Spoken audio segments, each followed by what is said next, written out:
Sir classes में आपका बहुत बहुत स्वागत है। दोस्तों देखिए, इसमें पहला क्वेश्चन है कि 13 दिसंबर 1946 को संविधान सभा में ऐतिहासिक उद्देश्य संकल्प को किसने रखा था। तो दोस्तों यदि आप पहला वीडियो नहीं देखे हैं तो उसको जरूर देख लीजिएगा, उसमें भी क्वेश्चन हम समझा दिए थे। यहाँ पर फिर से देख लीजिएगा। उद्देश्य प्रस्ताव, इसको क्या बोलते हैं? उद्देश्य प्रस्ताव बोलते हैं। इसको किसने रखा था? पंडित जवाहरलाल नेहरू ने। किसने रखा था? पंडित जवाहरलाल नेहरू ने। इसका डेट भी ध्यान रखना है कि 13 दिसंबर 1946 को। कब रखा था? 13 दिसंबर 1946 को। यदि आप पहले वीडियो देखे होंगे तो उसमें हमने बताया था, ये क्वेश्चन ऐसे डेट में पूछा था कि हमारे उद्देश्य प्रस्ताव को कब रखा गया था? 13 दिसंबर 1946 को। क्योंकि देखिए 9 दिसंबर 1946 को संविधान सभा की पहली बैठक हुई थी। उसके 2 दिन बाद 11 दिसंबर को दूसरी बैठक हुई थी। उसी के क्रम में 13 दिसंबर 1946 को एक बैठक हुई थी जिसमें पंडित जवाहरलाल नेहरू ने उद्देश्य प्रस्ताव को संकल्पना की थी। चलिए देखते हैं अगला क्वेश्चन। अगला क्वेश्चन है, हमारी प्रस्तावना में स्वतंत्रता, समानता और बंधुता के आदर्शों को कहाँ से लिया गया है? तो ये कहाँ से लिया गया है? ये फ्रांसीसी क्रांति से लिया गया है। कहाँ से लिया गया है? फ्रांसीसी क्रांति से लिया गया है। ये भी क्वेश्चन कई बार एग्जाम में पूछा गया है। अगला क्वेश्चन है, भारतीय संविधान की उद्देशिका में अब तक कितनी बार संशोधन किया गया है? उद्देशिका मतलब वही प्रस्तावना, ठीक है, ध्यान रखिएगा। प्रस्तावना, इसी को क्या बोलते हैं? प्रस्तावना, ठीक है, या प्रेमेबल बोलते हैं इंग्लिश में। तो देखिए इसमें अभी तक एक बार ही संशोधन किया गया है। कितनी बार किया गया है? अभी तक एक ही बार संशोधन किया गया है, इसीलिए काफ़ी इम्पॉर्टेंट है, पूछा जाता है। देखिए भारतीय संविधान की उद्देशिका में केवल एक बार संशोधन किया गया है। उद्देशिका में 42वें संविधान संशोधन 1976 में 3 नए शब्द समाजवादी, पंथ निरपेक्ष और अखंडता को जोड़ा गया है। तो देखिए उद्देश्य, ये भी क्वेश्चन पूछता है किस संविधान संशोधन द्वारा? तो 42वें संविधान संशोधन द्वारा 21 सन में 1976 में किया गया था। ये भी आपको ध्यान रखना है, ऐसे भी क्वेश्चन पूछे गए हैं। देखिए किस वर्ष में शब्द समाजवाद, धर्मनिरपेक्षता, एकता और अखंडता संविधान की प्रस्तावना में शामिल किए गए थे? देखिए इसमें सन पूछ लिया, तब कब किया गया था? ये 1976 में। कब किया गया था? 1976 में। और केवल संविधान संशोधन था? ये 42वां संविधान संशोधन था। चलिए देखते हैं अगला क्वेश्चन। अगला क्वेश्चन है कि निम्न में से किसे संविधान की कुंजी की संज्ञा दी गई है? तो किसको दी गई है? उद्देशिका को। किसको दी गई है? उद्देशिका को संविधान की कुंजी की संज्ञा दी गई है। अगला क्वेश्चन है कि भारतीय संविधान की प्रस्तावना में समाजवाद शब्द किस संशोधन के अंतर्गत जोड़ा गया? तो अभी आपने पढ़ा है कि 42वें संविधान संशोधन द्वारा समाजवाद शब्द को जोड़ा गया है। अब 42वां संविधान संशोधन कब हुआ था? ये 1976 में हुआ था। कब हुआ था? 1976 में हुआ था। ध्यान रखिएगा। 44वां संविधान संशोधन भी काफ़ी इम्पॉर्टेंट है। इसमें क्या बताया गया है? संपत्ति के अधिकार को, ठीक है, संपत्ति के अधिकार को खत्म करके इसको कानूनी अधिकार के रूप में बनाया गया है। 73वां संविधान संशोधन पंचायती राज से संबंधित है। दोस्तों हमने इस संविधान संशोधन का एक वीडियो बनाया है जिसमें जितने भी संविधान संशोधन इम्पॉर्टेंट हुए हैं उसको वीडियो एक ही वीडियो में कवर कर दिया। यदि वो वीडियो आप नहीं देखें तो नीचे लिंक दिया गया, वहाँ से जरूर देख लीजिएगा। चलिए देखते हैं अगला क्वेश्चन।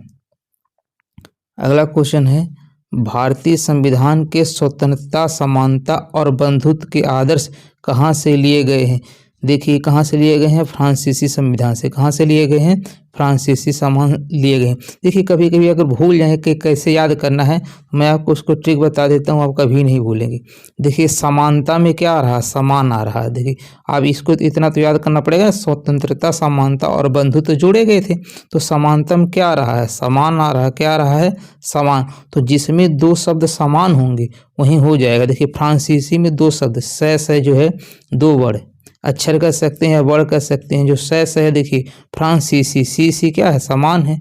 तो समानता किस में हो जाएगा? फ्रांसीसी संविधान संशोधन से हो जाएगा, ठीक है। तो अगर पूछेगा अब कि भारतीय संविधान के स्वतंत्रता, समानता और बंधुत्व के आदर्श कहाँ से लिए गए थे? तो कहाँ से लिए गए थे? फ्रांसीसी संविधान से लिए गए थे। चलिए देखते हैं अगला क्वेश्चन। भारत के संविधान की प्रस्तावना को कहा जाता है देखिए वही प्रस्तावना को, प्रेमेबल को क्या कहा जाता है, आमुख भी कहा जाता है। इसको ध्यान रखिए, क्या कहा जाता है, आमुख भी कहा जाता है। अगला क्वेश्चन है कि किसी व्यक्ति को भारत के एक नागरिक के रूप में मान्यता प्रदान करना भारत के संविधान के अधीन है। अब देखिए इसको कैसे आपको क्वेश्चन करना है। देखिए जो हमारा भाग 2 है ये हमारी नागरिकता से संबंधित है, ठीक है। ये किससे संबंधित है, नागरिकता से संबंधित है। और देखिए ये जो है 5 से 11 अनुच्छेद है। अनुच्छेद कहाँ से कहाँ तक है, 5 से 11। ये भी ध्यान रखना है। आपको कभी कभी पूछता है कि जो हमारा नागरिकता है किस भाग में है, तो भाग नंबर 2 में है। किस में है, भाग नंबर 2 है। और अनुच्छेद कहाँ से है, 5 से लेके 11 तक। अब देखिए यहाँ नागरिकता की बात कर रहा है, यानी अनुच्छेद 5 और 11 आएगा। देखिए 2 से 4, तो 2 से 4 5 से कम हो गए, तो ये ऑप्शन नहीं होगा। और 11 से अधिक, 12 से 14 क्या हो गया, 11 से अधिक हो गया, तो ये भी ऑप्शन नहीं होगा। अनुच्छेद 1 5 से कम हो गए, ये भी नहीं होगा। ये कौन सा ऑप्शन सही हो जाएगा, अनुच्छेद 5 से 7 हो जाएगा। तो अगर आपको पूरा डिटेल पता रहेगा तो एग्जाम में गलत करने के कम चांस रहेंगे। चलिए देखते हैं अगला क्वेश्चन। अगला क्वेश्चन है कि भारत के संविधान का निम्नलिखित में से कौन सा भाग नागरिकता से संबंधित है, ठीक है। नागरिकता से कौन सा संबंधित है, भाग 2। ध्यान दीजिएगा, नागरिकता से कौन सा भाग संबंधित है, भाग 2। और अनुच्छेद पूछेगा तो कितना हो जाएगा, 5 से लेके 11 तक। 5 से लेके 11 तक क्या हो जाएगा, हमारा नागरिकता हो जाएगा। चलिए देखते हैं अगला क्वेश्चन। अगला क्वेश्चन है कि भारतीय संविधान के किस भाग को भारत का मैग्ना कार्टा कहा जाता है। किसको कहा जाता है, भाग 3 को। ध्यान रखिएगा, भाग 3 को क्या कहा जाता है, भारत का मैग्ना कार्टा कहा जाता है।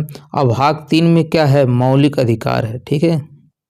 एक क्या है, मौलिक अधिकार है। भाग 3 में क्या है, मौलिक अधिकार है। और ये कहाँ से कहाँ तक है, ये भी ध्यान रखिएगा। ये 12 से लेके 35 तक, अनुच्छेद 12 से लेके 35 तक हमारा क्या है, मौलिक अधिकार है। और किस भाग में है, 3 में है। चलिए देखते हैं अगला क्वेश्चन। अगला क्वेश्चन है भारतीय संविधान के अनुसार कारखाने में रोजगार के लिए बच्चे की न्यूनतम आयु कितनी होनी चाहिए। तो कितनी होनी चाहिए, 14 वर्ष। कितना होना चाहिए, न्यूनतम 14 वर्ष। 14 वर्ष से कम, ध्यान दीजिएगा, 14 वर्ष से कम बच्चे को कारखाने में काम नहीं करा सकते हैं। किस अनुच्छेद में कहा गया है, अनुच्छेद 24 में कहा गया है, ठीक है। ध्यान रखिएगा किस में है, अनुच्छेद 24 में है कि 14 वर्ष से कम उम्र के बालक को काम नहीं करा सकते हैं। और ध्यान ये भी रखना है, और अनुच्छेद 23 में क्या कहा गया है, इसको कमेंट करके आपको बताना है। चलिए देखते हैं अगला क्वेश्चन। अगला क्वेश्चन है कि भारतीय संविधान का कौन सा अनुच्छेद बेगार बंधुआ मजदूरी पर रोक लगाता है। तो अभी आपको पता है, जो पूछे हैं क्वेश्चन अनुच्छेद 23 में, ध्यान दीजिएगा, अनुच्छेद 23 में ही बंधुआ मजदूरी से संबंधित है। किस में कहा गया है, अनुच्छेद 23 में। यानी किसी भी व्यक्ति को आप जबरन काम नहीं करा सकते हैं, ठीक है। जबरन या जबरदस्ती काम नहीं करा सकते हैं। ये किस में कहा गया है, अनुच्छेद 23 में कहा गया है। देखिए इसी तरह ये 14 से 18 तक जरूर याद कर लीजिएगा। ये समानता का होता है, समानता का अधिकार है 14 से लेके 18 तक। अभी इसी वीडियो में आ गया है क्योंकि यहाँ से जरूर पूछा जाता है। चलिए देखते हैं अगला क्वेश्चन। अगला क्वेश्चन है भारतीय संविधान के अनुच्छेद 20 से संबंधित है। तो अनुच्छेद 20 किससे संबंधित है, तो देखिए इसमें हो जाएगा दोष सिद्धि के संदर्भ में संरक्षण हो जाएगा। क्या हो जाएगा, दोष सिद्धि के संदर्भ में संरक्षण हो जाएगा। तो कौन सा ऑप्शन सही हो जाएगा, इसका बी वाला सही हो जाएगा। अब देखिए जैसे सी वाला ऑप्शन है नागरिकता के अधिकारों की निरंतरता, तो नागरिकता की बात कहाँ से की गई है, अनुच्छेद 5 से लेके 11 तक, इसमें 20 कहा है, यानी ये वाला ऑप्शन नहीं होगा। उसके बाद देखिए पदावियों का उन्मूलन, ठीक है, यानी उपाधियों का अंत, ठीक है, ये किसमें कहा गया है, 18 अनुच्छेद 18 में कहा गया है। और 17 में क्या कहा गया, छुआछूत यानी अपस्थिरता का अंत, ठीक है। ये सब अभी आगे क्वेश्चन आपको मिलेंगे। चलिए देखते हैं अगला क्वेश्चन। अगला क्वेश्चन है भारतीय संविधान का अनुच्छेद 22 निम्न में से किससे संबंधित है। तो जो अनुच्छेद 22 है किससे संबंधित है, ये आपका सी हो जाएगा। कुछ मामलों में गिरफ्तारी और हिरासत के खिलाफ संरक्षण से संबंधित है। जो देखिए संपत्ति का अधिकार, ये 44वां जो संविधान संशोधन हुआ था, ध्यान दीजिएगा, 44वां संविधान संशोधन हुआ था, उसके तहत इसको मौलिक अधिकार से हटा के कानूनी अधिकार बना दिया गया था। इसके बाद देखिए, धर्म, जाति, लिंग या जन्म के स्थान पर भेदभाव, ये किसमें है? अनुच्छेद 15 में है। किसमें है? अनुच्छेद 15 में है। और 14 में क्या है? ये विधि के समक्ष समानता, यानी सभी के लिए समान कानून होगा। 14 हो गया, 15 हो गया। 16 में समान अवसर की बात किया गया है। 16 में क्या कहा गया है? समान अवसर की बात किया गया है। और 17 में अपश्रित यानी छुआछूत का अंत है। 18 में उपाधियों का अंत है। तो 14 से 18 जरूर देख लीजिएगा, काफी बार पूछा गया है। अगला है, भारत के संविधान के अनुच्छेद 24 के तहत वर्ष से कम आयु के बच्चों को किसी कारखाने में करने के लिए नियोजित नहीं किया जा सकता है। तो किस वर्ष तक? 14 वर्ष तक। किस वर्ष तक? 14 वर्ष तक। ये क्वेश्चन कई बार पूछा गया है। दोस्तों, आपसे रिक्वेस्ट है, यदि आप चैनल पे न्यू हैं तो प्लीज़ चैनल को सब्सक्राइब जरूर कर दीजिएगा। वीडियो आपको अच्छा लगेगा तो लाइक कमेंट करके फीडबैक जरूर दीजिएगा। यदि आप पहला वीडियो नहीं देखें तो उसको जरूर देख लीजिएगा। कि भारत के संविधान का निम्नलिखित में से कौन सा अनुच्छेद राष्ट्रपति के चुनाव की प्रक्रिया से संबंधित है? तो कौन सा है? अनुच्छेद 55। कौन सा है? अनुच्छेद 55। इसके पहले वाले वीडियो में वहाँ पूछा था 66, ध्यान दीजिए, वहाँ पूछा था कि अनुच्छेद 66 किससे संबंधित है? तो ये उपराष्ट्रपति के चुनाव से संबंधित है। ठीक है, जो 66 है क्या है? उपराष्ट्रपति के चुनाव से संबंधित है। और जो 55 है ये राष्ट्रपति के चुनाव से संबंधित है। तो ध्यान दीजिएगा, देखिए, राष्ट्रपति में 55 आते हैं, डबल 5 आता है, और उपराष्ट्रपति में डबल 6 आता है। ऐसे आप इसको याद कर सकते हैं। राष्ट्रपति में डबल 5 आएगा, उपराष्ट्रपति में डबल 6 आएगा। यहाँ से और भी अनुच्छेद इम्पॉर्टेंट है, जैसे अनुच्छेद 51 देख लीजिए, काफ़ी इम्पॉर्टेंट है। चलिए देखते हैं अगला क्वेश्चन। यहाँ से देखिए, कुछ अनुच्छेद दिया है इम्पोर्टेंट। जैसे भारतीय संविधान के प्रमुख अनुच्छेद एवं उनसे संबंधित नियम, जैसे विधि के समक्ष समानता। अभी आपको बताएं हैं कि 14 में क्या होता है? विधि के समक्ष समानता, यानी कानून के सामने सब क्या होते हैं? समान होते हैं। 15 अनुच्छेद है, धर्म, जाति, मूल वंश, लिंग या जन्म स्थान के आधार पर भेदभाव का निषेध है। उसके बाद 16 में बताए हैं कि समान अवसर। 16 में क्या है? सबको समान अवसर दिया जाएगा। 17 में छुआछूत है। 18 में उपाधियों का अंत है। इसी तरह देखिए, 55 में क्या है? भारत में राष्ट्रपति के चुनाव की प्रक्रिया है। इसी के साथ 66 भी ध्यान रखिएगा, इसमें उपराष्ट्रपति के चुनाव से संबंधित प्रक्रिया है। अनुच्छेद 61 काफ़ी इम्पोर्टेंट है। राष्ट्रपति पर महाभियोग चलाने की प्रक्रिया किस पे है? 61 में है। 51 में है अंतर्राष्ट्रीय शांति एवं सुरक्षा की अभिवृद्धि, और 51 में मूल कर्तव्य। मूल कर्तव्य इसी वीडियो में भी आप इसके बारे में डिटेल देखेंगे। चलिए देखते हैं अगला क्वेश्चन। अगला क्वेश्चन है, किस मौलिक अधिकार का उल्लंघन होने पर कोई भी नागरिक किसी अधिकार का सहारा लेकर अदालत में जा सकता है? तो इसका है संवैधानिक उपचार का अधिकार। संवैधानिक उपचार की सहायता से वो अदालत में जा सकता है। ठीक है, चलिए इसके बारे में देखते हैं। देखिए, इसके बारे में यहाँ डिटेल लगाए थे, लग रहा है हट गया है। आपको हम समझा दे रहे हैं। ये अनुच्छेद 32 में है। किस में है? 32 में है। ये अनुच्छेद 32 के तहत कोई भी व्यक्ति सुप्रीम कोर्ट में जा सकता है। ठीक है, कहाँ जा सकता है? सुप्रीम कोर्ट में जा सकता है। चलिए देखते हैं अगला क्वेश्चन। धर्म की स्वतंत्रता का अधिकार किस अधिनियम में है? तो धर्म की स्वतंत्रता का अधिकार किस अधिनियम में है? अब देखिए, अगर आपको नहीं आ रहा है, देखिए अभी बताएं 1418 है।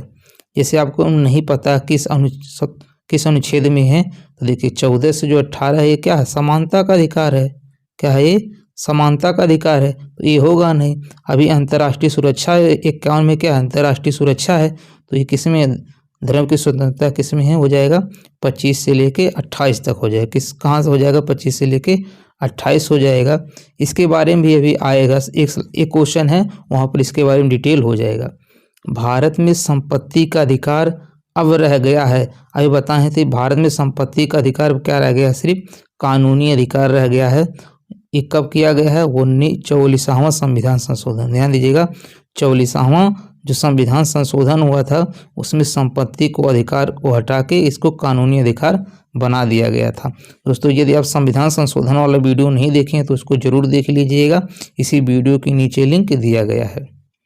अगला क्वेश्चन है कि भारतीय संविधान के किस अनुच्छेद में अप्सरीता के अंत व उसमें उपजी किसी नियोक्ता को लागू करने का दंडनीय अपराध है। तो अप्सरीता का अंत किस में है दोस्तों?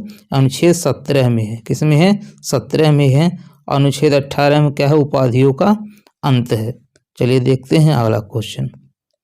अगला क्वेश्चन है कि कौन सा अधिकार डॉक्टर अंबेडकर द्वारा संविधान की हृदय एवं आत्मा कहा गया है? तो संवैधानिक उपचारों के सिद्धांत को डॉक्टर अंबेडकर द्वारा संविधान के हृदय एवं आत्मा कहा गया है।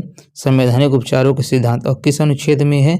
अनुच्छेद 32 में है। किस में है? अनुच्छेद 32 में है। अगला क्वेश्चन है बच्चों को मुफ्त और अनिवार्य शिक्षा का अधिकार अधिनियम 2009 शिक्षा को 6 वर्ष की आयु के बीच हर बच्चे को मौलिक अधिकार बनाता है। तो किस वर्ष से? 6 वर्ष से 14 वर्ष। तो कहाँ क्या हो जाएगा? 6 वर्ष से 14 वर्ष के बच्चों के लिए मौलिक अधिकार बनाता है। तो देखिए यहाँ पे एक क्वेश्चन और बनता है। क्वेश्चन पूछता है शिक्षा का अधिकार अधिनियम जो आया था किस वर्ष आया था? 2009 में। देखिए जैसे एक होता है RTI होता है, ठीक है, RTI यानी ये क्या होता है? सूचना का अधिकार, ठीक है, राइट टू इंफॉर्मेशन। इसका फुल फॉर्म क्या होता है? राइट टू इंफॉर्मेशन यानी सूचना का अधिकार। सूचना का अधिकार कब आया था? 2005 में आया था। कब आया था? 2005 में। इसी तरह जैसे सूचना का अधिकार 2005 में आया था, उसी तरह शिक्षा का अधिकार अधिनियम 2009 में आया था। ये भी क्वेश्चन अलग से पूछा जाता है। और ये 6 से 14 वर्ष के बच्चों के लिए अनिवार्य एवं निःशुल्क शिक्षा था। अगला क्वेश्चन है भारतीय संविधान के अनुच्छेद 19 में कौन सा अधिकार शामिल है? तो भारतीय संविधान के अनुच्छेद 19 में वाक और अभिव्यक्ति स्वतंत्रता का अधिकार है, ठीक है। वाक मतलब क्या होता है? बोलने की और उसको प्रदर्शित करने की स्वतंत्रता का अधिकार किस में है? 19 क में है। किस में है? ये 19 क में है। अब देखिए जैसे संवैधानिक उपचारों का अधिकार इसको बताए हैं किस अनुच्छेद में है? अनुच्छेद नंबर 32 में है, ठीक है। चलिए देखते हैं अगला क्वेश्चन। अगला क्वेश्चन से पहले इसके बारे में कुछ देख लीजिए। जैसे अनुच्छेद 19 में वाक और अभिव्यक्ति की स्वतंत्रता संबंधित है। अब देखिए इसको जरूर ध्यान रखिएगा। ये अनुच्छेद 14 से 18 में समानता की बात की गई है, यानी समानता का अधिकार है। और 19 से 22 तक इस स्वतंत्रता का अधिकार है। शोषण के विरुद्ध अधिकार किसमें है? 23 और 24 है। अनुच्छेद 23 में बताए हैं जबरन मजदूरी या बंधुआ मजदूरी से संबंधित है, यानी किसी से अब जबरदस्ती काम नहीं करवा सकते। और अनुच्छेद 24 में कहा गया है कि कारखानों में बालक के काम करने की उम्र 14 वर्ष से कम नहीं होनी चाहिए। उसी तरह धर्म की स्वतंत्रता का अधिकार अनुच्छेद 25 से लेकर 28 तक है। संस्कृति एवं शिक्षा संबंधी जो अधिकार है किसमें है? 29 और 30 में है। ध्यान दीजिएगा जो अनुच्छेद 29 है अल्पसंख्यकों से संबंधित है। कैसे है? अल्पसंख्यकों से संबंधित है अनुच्छेद 29। और अनुच्छेद 30 में कहा गया है कि जो अल्पसंख्यक हैं ये अपना विद्यालय खोल सकते हैं। और संवैधानिक उपचारों का अधिकार में है ये किस अनुच्छेद में? 32 में है। चलिए देखते हैं अगला क्वेश्चन। देखिए निम्नलिखित में से कौन सा अनुच्छेद अल्पसंख्यकों के हितों का संरक्षण के लिए है? तो अल्पसंख्यकों के हितों के संरक्षण किस अनुच्छेद में है? अभी बताएं 29 में है। किस में है? 29 में। और 30 भी इन्हीं से संबंधित है। इसमें कहा गया है इस शैक्षिक संस्थान को खोल सकते हैं, यानी विद्यालय या पाठशाला को खोल सकते हैं। चलिए देखते हैं अगला क्वेश्चन। अगला क्वेश्चन है के पास मौलिक अधिकार को लागू करने की शक्ति है। तो मौलिक अधिकार को लागू करने की शक्ति किसके पास होता है? सर्वोच्च न्यायालय और उच्च न्यायालय। किसके पास होता है? सर्वोच्च न्यायालय और उच्च न्यायालयों के पास होता है। देखिए ये क्वेश्चन कई बार पूछा है। सर्वोच्च न्यायालय और उच्च न्यायालयों के पास मौलिक अधिकार को लागू करने की शक्ति होती है। अनुच्छेद 32 के तहत सर्वोच्च न्यायालय और अनुच्छेद 226 के तहत उच्च न्यायालयों को मौलिक अधिकार लागू करने की शक्ति प्राप्त है। तो इन दोनों लाइन को जरूर ध्यान रखिएगा। अनुच्छेद 32 के तहत सर्वोच्च न्यायालय और अनुच्छेद 226 के तहत उच्च न्यायालय को मौलिक अधिकार लागू करने की शक्ति प्राप्त है। अगला क्वेश्चन है कि बंदी प्रत्यक्षीकरण भारतीय संविधान के किस भाग से संबंधित है? तो बंदी प्रत्यक्षीकरण देखिए ये है अनुच्छेद 32 के तहत, ठीक है, अनुच्छेद 32 और 226 के तहत, ठीक है। सर्वोच्च देखिए ये क्या है, सर्वोच्च न्यायालय और क्या है, ये न्यायालय है, ठीक है। ये दोनों क्या करते हैं, 5 प्रकार के रिट जारी कर सकते हैं। तो ये अनुच्छेद 32 किस में आता है, ये मौलिक कर्तव्य में आता है, किस में, सॉरी मौलिक अधिकार में आता है। तो कौन सा ऑप्शन सही हो जाएगा, ये ऑप्शन डी सही हो जाएगा। किस में हो जाएगा, मौलिक अधिकार से संबंधित होता है। इसके बारे में देख लीजिएगा, देखिए कि बंदी प्रत्यक्षीकरण का प्रावधान भारतीय संविधान के मौलिक अधिकार अनुच्छेद 12 से 35 वाले भाग में वर्णित है। अनुच्छेद 32 के तहत उच्चतम न्यायालय तथा अनुच्छेद 226 के तहत उच्च न्यायालय को मूल अधिकार की उल्लंघन पर रिट जारी करने की शक्ति प्रदान की गई है। ये रिट 5 प्रकार की होती है। कौन कौन, एक बंदी प्रत्यक्षीकरण होता है, एक परमादेश होता है, एक प्रतिषेध होता है, उत्प्रेषण होता है, एवं अधिकार परीक्षा होता है। तो ये भी ध्यान रखना है कि कितने रिट जारी कर सकते हैं, ये 5 प्रकार के रिट को जारी कर सकते हैं, ठीक है। चलिए देखते हैं अगला क्वेश्चन, ये भी देख लीजिएगा। बंदी प्रत्यक्षीकरण का शाब्दिक अर्थ होता है शरीर को प्रस्तुत करना, ठीक है, यानी शरीर किसी को कोर्ट में प्रस्तुत करना क्या होता है, बंदी प्रत्यक्षीकरण होता है। अगला क्वेश्चन है कि शिक्षा का अधिकार एक मौलिक अधिकार है जो कि संबंधित है। तो जो शिक्षा का अधिकार है ये किस अनुच्छेद में है, वो 21A में है। किस में है, 21A में है। देखिए जो 66वां संविधान संशोधन हुआ था, ठीक है, ये किससे संबंधित है, ये शिक्षा के अधिकार से संबंधित है। यहाँ से इसको क्या बना दिया गया था, एक मौलिक कर्तव्य बना दिया गया था। और कहाँ पे रखा गया है, अनुच्छेद 21A में रखा गया है। चलिए देखते हैं अगला क्वेश्चन। इसलिए दोस्तों संविधान संशोधन को जरूर देख लीजिएगा। संविधान संशोधन वाला जो वीडियो है नीचे लिंक दे दिए हैं, वहाँ से जरूर देख लीजिएगा। वहाँ से आपके बहुत से कॉन्सेप्ट क्लियर हो जाएंगे। मौलिक अधिकारों को लागू करने के लिए संविधान ने किसे विशेष उत्तरदायित्व सौंपा है। तो मौलिक अधिकार को लागू करने के लिए बताए हैं किसको उत्तरदायित्व बनाया गया है, उच्चतम न्यायालय को। किसको बनाया गया है, उच्चतम न्यायालय को बनाया गया है। अगला क्वेश्चन है, अब देखिए यहाँ से आपका शुरू हो जाएगा राज्य के नीति निर्देशक सिद्धांत। तो राज्य के नीति निर्देशक सिद्धांत संविधान के अध्याय 4 में निहित है। तो कहाँ से कहाँ तक, 36 से 51, जो हमारा अनुच्छेद 36 से 51 है। और भाग 4 ध्यान दीजिएगा, ये आपका है भाग 4, ठीक है। देखिए रोमन में 4 लिखा है। तो जो भाग 4 है अनुच्छेद 36 से 51 किससे संबंधित है, राज्य के नीति निर्देशक सिद्धांत से संबंधित है।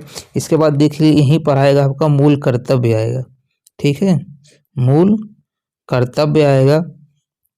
ये भाग 4 में है, एक इसमें है भाग 4 में है। और अगर पूछेगा किस अनुच्छेद में मूल कर्तव्य है, तो ये 51 में है, ठीक है। कहाँ किस में है, 51 में है और भाग 4 में। ये हमारा क्या है, मूल कर्तव्य। और देखिए नीति निर्देशक किस में हो जाएंगे, भाग 4 में हो जाएंगे और 36 से लेके 51 तक हो जाएंगे। नीति निर्देशक सिद्धांत कहाँ से लिए गए हैं, ये आयरलैंड से लिए गए हैं। कहाँ से लिए गए हैं, आयरलैंड से लिए गए। यही सब क्वेश्चन अभी आगे आपको मिलेगा। जितना बता रहे हैं दोस्तों उतना नोट कर लीजिए, एग्जाम में बहुत बेनिफिट करेगा। आपसे रिक्वेस्ट है यदि चैनल पे न्यू हैं तो प्लीज़ चैनल को सब्सक्राइब जरूर कर लीजिएगा। यदि आप पहला वीडियो नहीं देखे तो उसको जरूर देख लीजिएगा। भारतीय संविधान के भाग 4 में का विवरण प्रस्तुत है। तो भाग 4 में क्या है, राज्य के नीति निर्देशक सिद्धांत है। ये कहाँ से किस अनुच्छेद तक है, 36 से लेके 51 तक। अनुच्छेद जो हमारे आर्टिकल हैं वो 36 से 51 तक हैं। अगला क्वेश्चन है, देखिए भारतीय संविधान के लिए डीपीएसपीसी को राजनीति के निर्देशक सिद्धांत को शॉर्टकट में डीपीएसपी बोला जाता है। निम्नलिखित में से किस संविधान से प्रेरित थे, तो अभी बताएं किससे प्रेरित हैं, आयरलैंड से। किससे प्रेरित हैं, आयरलैंड से प्रेरित हैं। अगला क्वेश्चन है कि वे आदर्श हैं जिन्हें राज्य की नीतियों का निर्माण करते समय ध्यान में रखना चाहिए। देखिए राज्य की नीतियों, यही इसमें ही छुपा हुआ है आपका आंसर। राज्य की नीतियों तो क्या हो जाएगा, राजनीति के निर्देशक सिद्धांत हो जाएंगे। क्या हो जाएंगे, राजनीति के निर्देशक सिद्धांत हो जाएंगे। अब इसको बार बार देखते रहिएगा। ये भाग किस में है, 4 में है। अनुच्छेद किससे है, 36 से लेके 51 में है, ठीक है। अनुच्छेद किस में, 36 से 51 में है। और राज्य की नीति निर्देशक सिद्धांत कहाँ से लिए गए हैं? ये आयरलैंड से लिए गए। कहाँ से लिए गए हैं? आयरलैंड से लिए गए हैं। अगला है देखिए कि 42वें संशोधन के माध्यम से संविधान में कौन सा डीपीएसपी ये राजनीति की निर्देशक सिद्धांत जोड़ा गया है? तो इसमें जोड़ा गया था समान न्याय और निःशुल्क विधिक सहायता। और किस अनुच्छेद में जोड़ा गया था? 39 क में जोड़ा गया था। किसमें जोड़ा गया था? 39 क में। देखिए एक बार अभी यूपी TRPSC द्वारा ही क्वेश्चन पूछा गया था कि समान न्याय और निःशुल्क विधिक सहायता किस अनुच्छेद में है? तो 39 क में है। किस में है? 39 क में। अब यहाँ पर देख लेते हैं इसके बारे में। देखिए यहाँ पर दिया है कि देखिए राज्य की नीति निर्देशक तत्वों का वर्णन संविधान के भाग 4 में अनुच्छेद 36 से 51 के अंतर्गत किया गया है। नीति निर्देशक तत्वों को आयरलैंड के संविधान से लिया गया। कहाँ से लिया गया है? आयरलैंड के संविधान से लिया गया है। 42वें संविधान संशोधन 1976 द्वारा नीति निर्देशक तत्व जुड़े गए नए अनुच्छेद निम्नलिखित हैं। देखिए समान न्याय एवं निःशुल्क विधि ये 39 क में जोड़ा गया है। ये काफ़ी बार पूछा गया है। उसके बाद ये 48 क वाला ध्यान रखिएगा, ये कभी नहीं पूछा गया है। पर्यावरण का संरक्षण एवं संवर्धन एवं वन तथा वन जीवों की रक्षा किस में है? 48 क में है। चलिए देखते हैं अगला क्वेश्चन। अगला क्वेश्चन है भारत का एकमात्र राज्य जहां समान सिविल कोड का प्रावधान है। तो एक ऐसा मात्र राज्य है गोवा। ठीक है, कहाँ पे है? गोवा में, जहाँ पर समान सिविल कोड लागू है। ठीक है, जहाँ पर समान सिविल कोड लागू है। ये भी पूछता है कि समान सिविल कोड किस अनुच्छेद में है? तो ये अनुच्छेद 44 में है। अब देखिए 4 समान नंबर है, तो ऐसे ध्यान रखना कि समान सिविल कोड किस अनुच्छेद में है? 44 में है। और किस राज्य में है? ये गोवा राज्य में है। अगला क्वेश्चन है भारतीय संविधान में राज्य की नीति निर्देशक तत्वों की अवधारणा को लिया गया है। तो देखिए बताएं राज्य के जो नीति निर्देशक सिद्धांत या तत्व हैं ये कहाँ से लिए गए हैं? आयरिश कॉन्स्टिट्यूशन से लिया गया, यानी आयरलैंड के संविधान से लिया गया है। ठीक है, कहाँ से लिया गया है? आयरिश कॉन्स्टिट्यूशन से लिया गया। देखिए अमेरिका के संविधान से क्या लिया गया है? तो बताए हैं ये मौलिक अधिकार लिया गया। कहाँ क्या लिया गया? यहाँ से मौलिक अधिकार को लिया गया है। चलिए देखते हैं अगला क्वेश्चन। अगला क्वेश्चन है कि निम्नलिखित में से कौन सा भारत के मूल संविधान का हिस्सा नहीं था? तो मूल सिद्धांत संविधान का हिस्सा नहीं था, ये मौलिक कर्तव्य। ध्यान रखिए जो हमारा मौलिक कर्तव्य है ये संविधान में था ही नहीं। जब हमारा संविधान बना था तो वहाँ पर कोई मौलिक कर्तव्य था ही नहीं, ये भी ध्यान रखना। और ये अभी वर्तमान में पूछे कि कितना मौलिक कर्तव्य है, तो इनकी संख्या कितना है?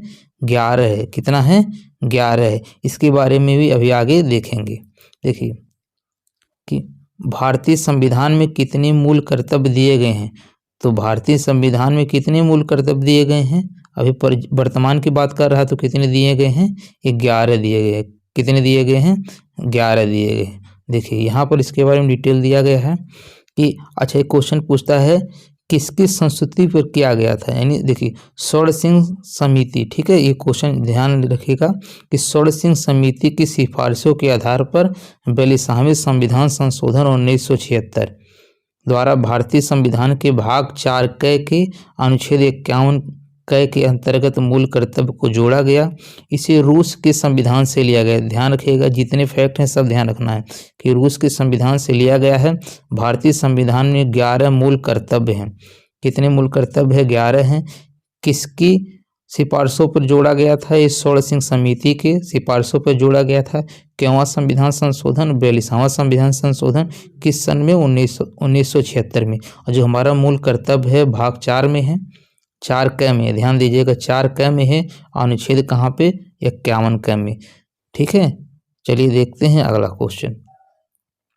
अगला क्वेश्चन है भारतीय संविधान में मूल कर्तव्य किस देश के संविधान से लिए गए हैं? तो मूल कर्तव्य किससे लिए गए हैं? रूस से। इसको क्या बोलते हैं? पूर्व सोवियत संघ। देखिए 2 चीज आते हैं, एक मूल कर्तव्य, एक मूल अधिकार। तो जब अधिकार आएगा तो बताए हैं आपको, पहले वीडियो में देखे होंगे तो उसमें बताए हैं कि जो देखिए जो अमेरिका है क्या करता है? सभी देश पे अपना अधिकार जमाना चाहता है। ठीक है, तो जब अधिकार पूछेगा तो क्या हो जाएगा? अमेरिका हो जाएगा। और मूल कर्तव्य पूछेगा तो क्या हो जाएगा? पूर्व सोवियत संघ यानी रूस हो जाएगा। अब इसको कैसे याद करना है? देखिए सबसे ज़्यादा भारत की सहायता कौन करता है? रूस करता है। ठीक है, तो ये रूस क्या कहता है कि भारत की सहायता करना हमारा क्या है? कर्तव्य है। क्या कहता है रूस? कि भारत की सहायता करना हमारा क्या है? कर्तव्य है। तो मूल कर्तव्य कहाँ से हो जाएंगे? रूस यानी पूर्व सोवियत संघ से हो जाएंगे। और जो हमारा मौलिक अधिकार है कहाँ से हो जाएगा? ये आपका अमेरिका से हो जाएगा। आपको कमेंट करके बताना ऑस्ट्रेलिया से क्या लिया गया था। हम पहली वीडियो हमने बताया था। ठीक है, पहली वीडियो में बताए थे ऑस्ट्रेलिया से क्या लिया गया है, चीन से तो कुछ नहीं लिया गया है। अगला क्वेश्चन है कि निम्न में से किसमें मौलिक कर्तव्यों को उल्लेखित किया गया है? तो मौलिक कर्तव्यों को भाग 4 क में ध्यान दीजिएगा। देखिए यहाँ पर अनुसूची 4 क दे दिया है, गलत है। ठीक है, भाग 4 क में किया गया है। अनुच्छेद पूछेगा तो अनुच्छेद 51 क हो जाएगा। अनुच्छेद 51 क होगा और भाग 4 क होगा। चलिए देखते हैं अगला क्वेश्चन।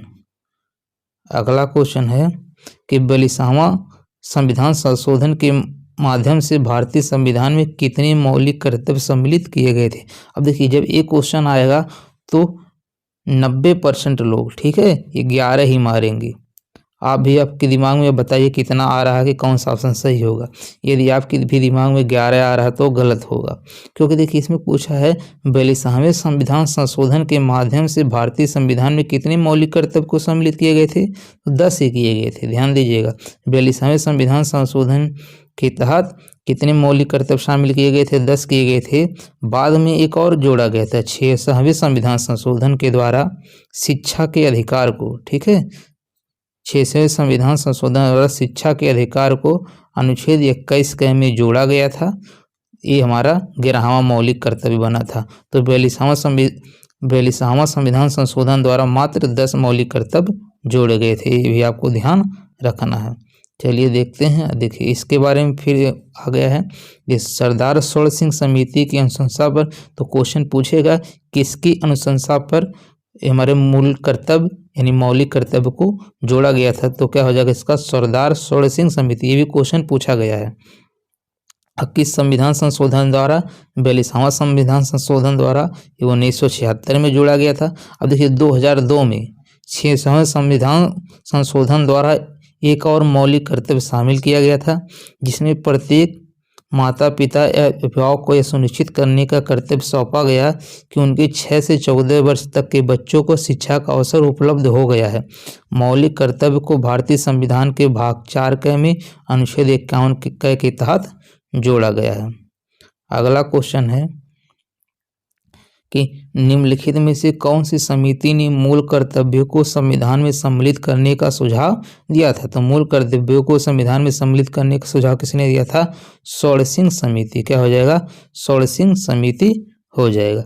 चलिए देखते हैं अगला क्वेश्चन कि निम्न में से किस एक की संस्तुति के आधार पर मूल कर्तव्यों से संबंधित प्रावधानों को भारत के संविधान में जोड़ा गया था? तो कौन सा हो जाएगा? स्वर्ण सिंह समिति हो जाएगा। क्या हो जाएगा? स्वर्ण सिंह समिति हो जाएगा।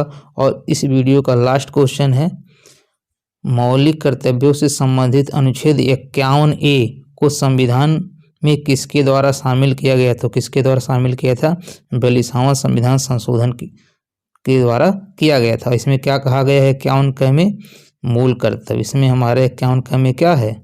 मूल कर्तव्य है। और मूल कर्तव्य कहाँ से लिया गया है? रूस से लिया गया। 42वां संविधान संशोधन कब हुआ था? 1976 में। 44वां संविधान संशोधन आपको कई बार बता दी है, संपत्ति के अधिकार को हटाकर कानूनी अधिकार बना दिया गया है। उम्मीद कर रहे हैं दोस्तों आज का सेशन आपको समझ में आ गया होगा। दोस्तों यदि चैनल पे आप न्यू हैं तो प्लीज़ चैनल को सब्सक्राइब जरूर कर दीजिएगा। वीडियो आपको अच्छा लगा हो तो लाइक कमेंट करके फीडबैक जरूर दीजिएगा। मिलते हैं नेक्स्ट वीडियो में।